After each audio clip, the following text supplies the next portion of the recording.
Então, boa tarde, pessoal.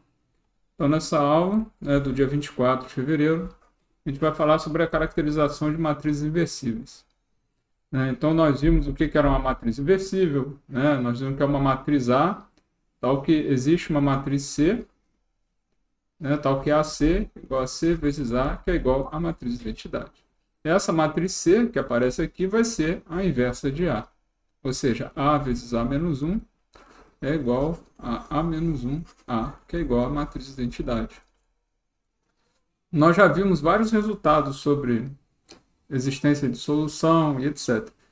E a gente pode juntar esse monte de resultado e fazer alguns novos, fazendo o seguinte teorema, de caracterização. Então, se eu tenho uma matriz A quadrada, n por n, tá? É uma matriz quadrada n por n. Então, as seguintes afirmações são equivalentes. Ser equivalente significa que se uma é falso, todas as outras são falsas, e se uma é verdadeiro, todas as outras afirmações também são verdadeiras. Tá bom? Então, a gente chama isso aqui de caracterização de matrizes inversíveis por causa do item A. O item A diz que a matriz é inversível. E aí, bom, esse item A é equivalente a todos os outros, né? Então, todo mundo aqui entre si é equivalente. Ou seja, então vamos passar um por um para ver o que significa, então, uma matriz, o que acontece quando a matriz é inversível. Então, quando a matriz é inversível, isso é equivalente a dizer que a matriz A é equivalente por linhas à matriz identidade IN. Bom, isso aqui a gente viu na última aula, porque a gente viu um teorema, que quando eu tenho a matriz A e eu boto a matriz identidade do lado, se eu faço o escalonamento e eu chego na matriz identidade, a matriz identidade vira a inversa, Nós vimos um algoritmo e tal. Então, isso foi feito na última aula. Então, esse teorema, essa parte do teorema, basicamente a gente já fez. Beleza. Então, item C. A tem n posições pivô. Então, a matriz é inversível somente se ela tem n posição pivô. D. A equação AX igual a zero tem somente a solução trivial. Tá? Item E. As colunas de A formam um conjunto linearmente independente. F. A transformação linear, que leva x em ax, a transformação linear, que é t de x igual a x, ela é injetora. O outro item, todo mundo é equivalente aqui, tá bom? A equação ax igual a b tem pelo menos uma solução para cada b no Rn. H. As colunas de A geram um Rn. A transformação linear x, que leva x em ax, é sobrejetora. J. Existe uma matriz C, n por n, tal que C vezes A é igual à matriz identidade. E K. Existe uma matriz D, tal que A vezes D é a matriz identidade. E, por último, a transposta de A é uma matriz inversível. Então, basicamente, algumas coisas aqui a gente já viu. O que a gente vai fazer aqui é, então, agora só juntar todo mundo e demonstrar, de fato, essa equivalência aqui. Algumas já estavam demonstradas. Tá bom? Então, isso aqui caracteriza as matrizes inversíveis. Então, vamos lá. A gente vai fazer a demonstração por etapas.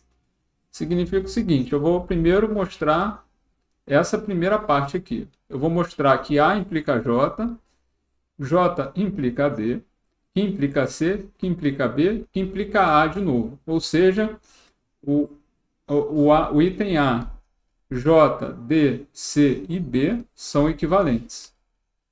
Tá? Quer dizer isso. Quer dizer que esses 5 itens são equivalentes. Então, a primeira etapa é mostrar isso. Tá?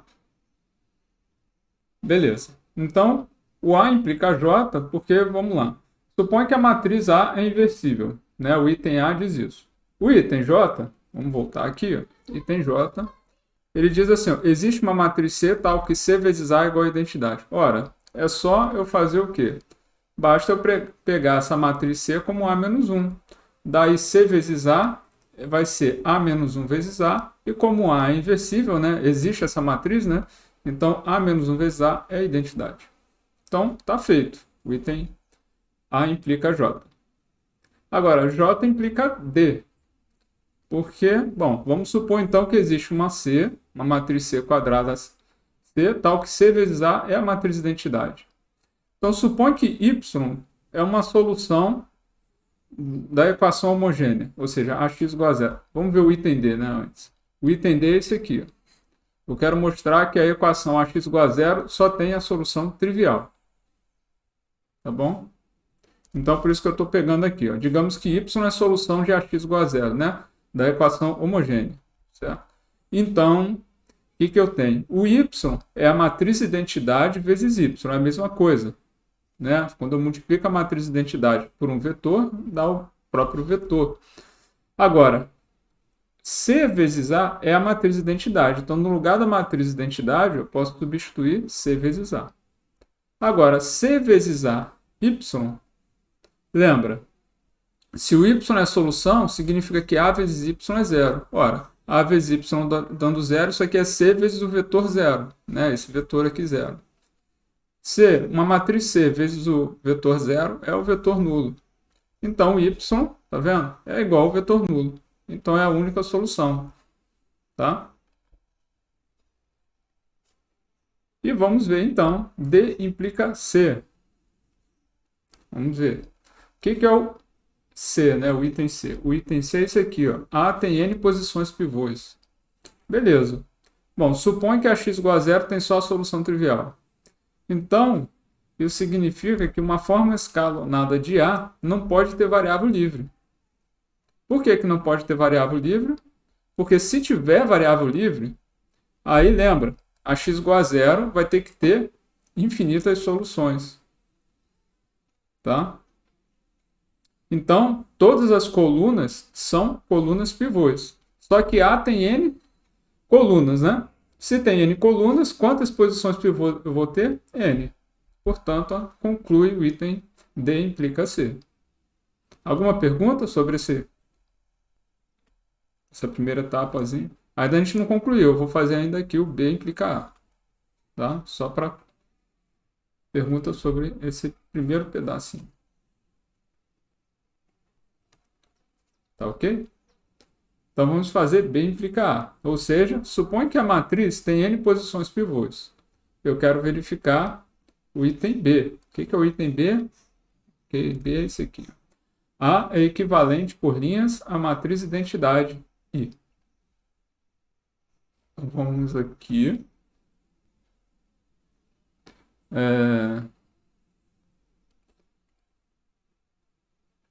Beleza. Se A tem N posições pivôs, quer dizer que o seguinte, as N posições pivôs tem que estar na diagonal da matriz, né? Porque cada linha só pode ter uma posição pivô. Né? E cada coluna também. Então, no final, a única boa opção é que esse pessoal tem que estar na diagonal. Porque a forma está na forma escalonada também. Tá? Ou seja, o pivô de cima, né, o pivô acima desse, ele tem que estar à esquerda e acima. Então, ele tem que estar aqui. O pivô de cima desse também tem que estar à esquerda e acima. Então, a única opção para ele é ficar sempre na diagonal, senão vai dar problema. Então, o que a gente tem é que a forma escalonada reduzida tem que ser a matriz identidade. Porque se os pivôs estão na diagonal, os pivôs têm que se valer 1 e fora do pivô vai ter que ser 0. Então, a única opção é que a forma escalonada de A é a matriz identidade. E, por fim, B implica A. Isso aí foi o teorema anterior visto na aula. Né? Como eu falei. Né? A matriz A é equivalente por linhas à matriz identidade somente se a matriz é inversível. Isso a gente fez na última aula. Então, a gente demonstrou que todo mundo é equivalente. Ou seja, o A é equivalente a J, que é equivalente a D, que é equivalente a C, que é equivalente a B. Tá ok? A gente fez isso. De verdade, a gente fez isso aqui. Olha. Vamos fazer aqui assim. A gente fez isso. O A implica J, que implica... Opa. A implica J, que implica D, vou botar assim, que implica C, que implica B, e o B implica A de volta. Então, o que acontece é que, bom, eles são equivalentes, porque imagina, por que que D implica J? Porque, bom, D implica C, que implica B, que implica A, que implica J. Então, D implica J. Tá? Porque eu fiz esse círculo aqui. Como eu fiz esse círculo, acabou que, na verdade, todo mundo é equivalente. Tá bom? É assim que a gente demonstra a equivalência quando tem muitas coisas, né? Aí você faz uma coisa, um circuito. Tá bom? Beleza, pessoal? Sem perguntas? Ok. Então, a etapa 2, a gente vai fazer o seguinte. Para que todo mundo seja equivalente, eu tenho que escolher, eu tenho que ter alguém da etapa 1 aqui para aparecer. Então, eu vou, por exemplo, aqui no caso, eu vou usar o A. Então, o A implica K, que implica G, que implica C. Então, vamos fazer essa etapa. Então, vamos lá. Supõe que o A é inversível. Né? O item A é isso. Vamos ver o que é o item K. O item K é esse aqui. Existe uma matriz D, N por N, tal que A vezes D é a matriz de identidade. Tudo bem. Basta eu pegar D igual a menos 1, né? Porque se o D for igual a menos 1, D, A vezes D, vai dar A vezes A menos 1, que é a matriz de identidade. E aí está feito. Tá bom? Agora vamos fazer K implica G. Então vamos supor que existe um D, tal que AD igual a identidade. Vamos verificar o que é o G. O G é verificar que a equação AX igual a B tem solução, tem pelo menos uma solução para cada B. Né? Ou seja, qualquer escolha de B, esse sistema tem solução. Então pega um B qualquer. Vou definir X como sendo D vezes B. Tá bom? Então o que acontece? AX é igual a AD vezes B, né? O X é D vezes B. Mas ADB é a identidade vezes B. Então, isso é B. Logo, X é a solução, né? Porque AX é igual a B. Então, X é a solução. Aí está feito. Também K implica G.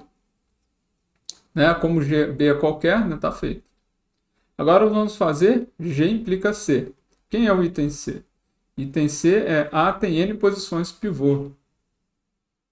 Então, vamos ver aqui.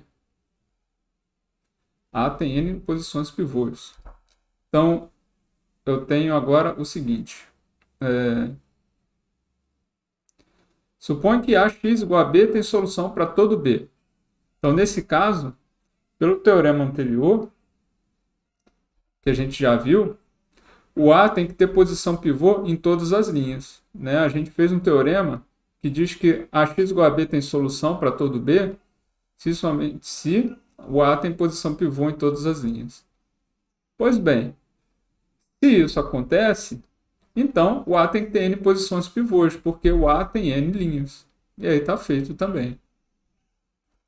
Tá bom? Beleza, então isso conclui a etapa 2. Bom, a etapa 2, junto com a etapa 1, faz a equivalência de todos os itens. Por quê? Porque é o seguinte... vamos botar aqui. Vamos copiar esse aqui. Ó. A implica J. Né? A gente fez que o A. Vou botar A equivalente a J. A gente já fez isso. E é equivalente a D. Que é equivalente a C. Que é equivalente a B. Que era equivalente ao A. Tá bom? A gente fez isso. E agora, a gente acabou de fazer que o A, vamos botar o K aqui, ó, e fez o seguinte, A implica K, E esse K implica G. E esse G implica C. Ó. Mas isso aqui gera também uma equivalência, porque também tem um círculo aqui, ó, tá vendo? Tem um circuito fechado aqui. Ó. Vai seguindo por aqui, que segue por aqui, por aqui, por aqui, e faz um círculo fechado aqui também. Ó. Faz um circuito, né? Na verdade, fechado. Então, isso quer dizer que todo mundo é equivalente. Tá? Então, todo mundo aqui é equivalente. Tudo bem? Por exemplo, o J implica G. Por quê? Bom, o J implica A, que implica K, que implica G. O B também implica G, porque B implica A, que implica K, que implica G. E assim você tem. E o G implica B, porque G implica C, que implica B. Então você tem uma equivalência, ou seja, todo mundo aqui é equivalente. Tá bom? Perguntas? Sem perguntas, tudo bem.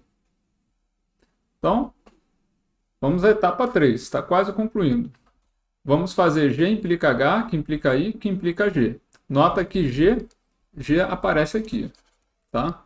Então, isso aqui junta mais um item em toda a equivalência. Então, vamos lá. G implica H porque suponha que AX igual a B tem solução para cada B em Rn. Então, o H significa o quê? Vamos ver o que é o H. O H é isso aqui, ó. As colunas de A geram o Rn. Tudo bem. Então, as colunas de A geram o Rn porque é um teorema anterior. Isso aqui é equivalente, né? O AX igual a B tem solução para cada B, quer dizer que isso é equivalente a dizer que as colunas de A geram o Rn. Isso já é uma equivalência. Tá? O H implica I também é um teorema anterior, ou seja, as colunas geram o Rn, então, o que é o I? Ó? O I quer dizer que a transformação linear é sobrejetora. Beleza, é isso mesmo. O teorema anterior lá, nosso, também dizia isso. E o I implica G porque é a própria definição de sobrejeção. Né? Uma aplicação sobrejetora quando, para todo B, o AX igual a B tem solução. Pelo menos uma solução. Então, isso aqui tudo também é equivalente. Então, a equivalência aumenta mais um pouco. E aí, a gente tem umas duas etapas. O item D implica E, que é equivalente ao E, que é equivalente ao F. Quem é o D? O D quer dizer AX igual a B tem só a solução trivial. O E significa que as colunas de A são linearmente independentes. E o F, que é a aplicação que leva X em AX é injetora. Bom, o AX igual a zero tem só a solução trivial se somente se as colunas de A são linearmente independentes. É equivalente isso. Né? A gente já viu. E as colunas são linearmente independentes da matriz se somente se a aplicação AX é injetora. A gente também viu isso. Todo mundo aqui é equivalente. Então, isso aqui está fechado também. Tá bom? E isso aí junta aqui, e aí tá tudo bem. Ó. O D está aqui e o F está aqui. Cadê o D e o F? Esqueci de escrever o F aqui, né? Por aqui, em algum lugar.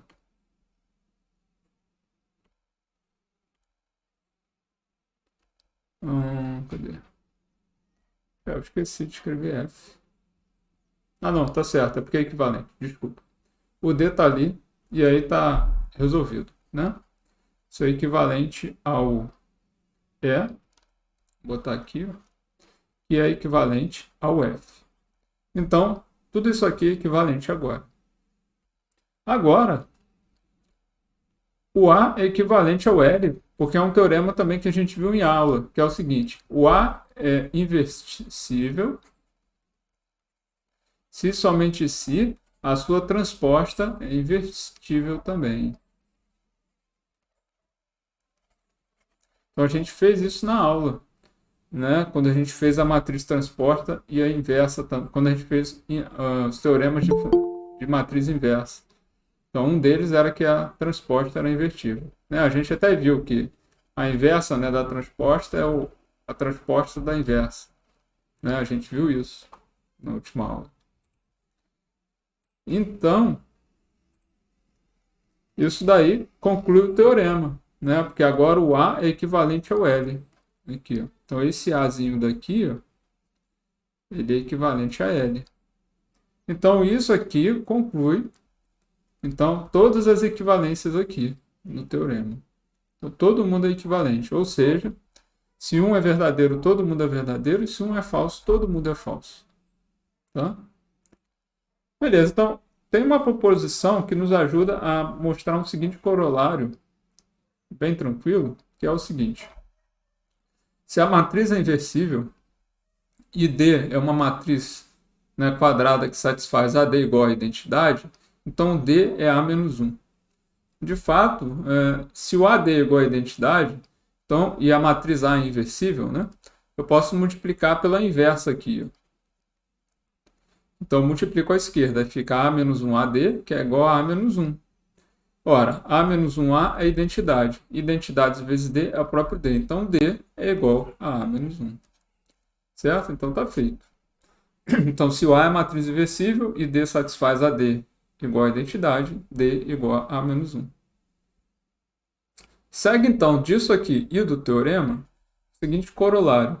Se A e B são matrizes quadradas, e se AB é a matriz identidade, né, o produto, então A e B são matrizes inversíveis, onde o B é a inversa de A e o A é a inversa de B. Não, de fato, pelo teorema anterior, se AB é igual a identidade, então A e B tem que ser inversível. Certo? Então a gente viu isso. Não, vamos ver. Ó.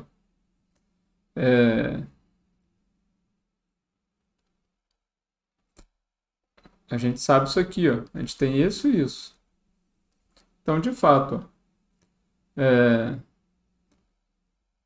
A vezes B é igual a identidade, significa que B é inversível. E AB sendo identidade, o A também é inversível. Ou seja, as duas matrizes são inversíveis. Tá bom? Por aquele item. Pelos dois itens, né? Na verdade. Agora, por essa proposição agora, já que o A e o B são inversíveis, então, beleza. Então, essa matriz B que está aqui tem que ser a inversa de A. Está aqui. Por outro lado, essa matriz A que está do lado de cá vai ter que ser a inversa de B. Na verdade, a gente não fez esse, mas é um outro teorema parecido que a gente faz. Semelhante. E aí, você conclui esse corolário. O interessante aqui desse teorema é uma coisa importante sobre matriz inversível, é que nota que quando você define uma matriz inversível, você diz que A tem que ter uma matriz tal que A vezes C tem que ser igual a identidade e C vezes A tem que ser igual a identidade. Essa matriz C vai ser a inversa. Né? Bom, o que a gente está dizendo aqui é que para ser inversível, basta existir uma matriz C, tal que C vezes A é a identidade, ou existir uma matriz D, as duas quadradas, né? Tal que A vezes D é a identidade. Tá vendo? Eu não preciso desses dois itens. Tá? Isso aqui é importante notar aqui. Esse aqui é bem interessante a gente observar. Porque isso é uma coisa nova, de fato, essa parte aqui. Eu só preciso de um dos dois. Né? Se eu tenho uma matriz quadrada tal que C vezes A é a identidade, a matriz já é inversível. Ou se eu tenho uma matriz D tal que A vezes D é a identidade, então a matriz é inversível. Tá bom? Então, eu não preciso das duas identidades, né? Tá bom? E mais ainda, né? Essa matriz que aparece é a inversa, como a gente falou aqui. É isso que a gente está falando aqui com o corolário. Tá bom? E, bom, com isso, a gente também poderia, por exemplo, se eu quiser ver se uma matriz é inversível, eu só preciso, por exemplo, fazer parcialmente o escalonamento. Eu não preciso pegar a matriz A e ir até a matriz identidade como a gente fez na aula passada. Nota, eu só quero saber se é inversível. Eu não quero calcular a inversa. Para calcular a inversa, eu preciso fazer essa conta, porque eu preciso fazer com que o A vire identidade e fazer com que a identidade vire a inversa. Mas se eu quero só saber se a matriz é inversível, eu posso fazer um escalonamento só até obter a forma escalonada da matriz. Então veja, eu tenho aqui a matriz. Eu faço o escalonamento, né? Eu estou fazendo aqui, ó, 1, 0, menos 2, aí zerou esses dois termos aqui, tá aqui. Depois a gente faz mais uma conta e zera esse termo daqui, tá aqui. Aí tá aqui a sua forma escalonada. Bom, em cada linha tem um pivô. Eu tenho quantos pivôs? 3 pivôs. A matriz é 3 por 3. Então, a gente viu, se eu tenho 3 pivôs, a matriz é inversível pelo teorema. Então, isso aqui garante que a matriz é inversível. Só isso. O que a gente fez aqui só diz que a matriz é inversível. Qual é a inversa? Para fazer a inversa, eu tenho que fazer essa conta, de fato, inteira, como a gente viu na última aula. Tá bom? Professor, Oi? professor, para uma matriz ser invertível, ela tem que ser quadrada, né? Tem que ser, porque você tem que multiplicar pelos dois lados. A vezes C tem que ser identidade, e C vezes A tem que ser identidade. Você só pode falar em matriz inversível para matriz quadrada. Para matriz não quadrada, você tem outros conceitos, que não é de inversa. Né? Tá? Mas isso aí você vai ver em outros cursos avançados, não em álgebra linear.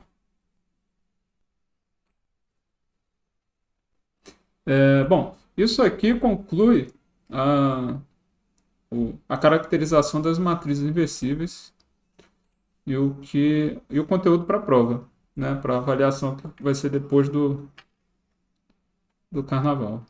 Tá bom?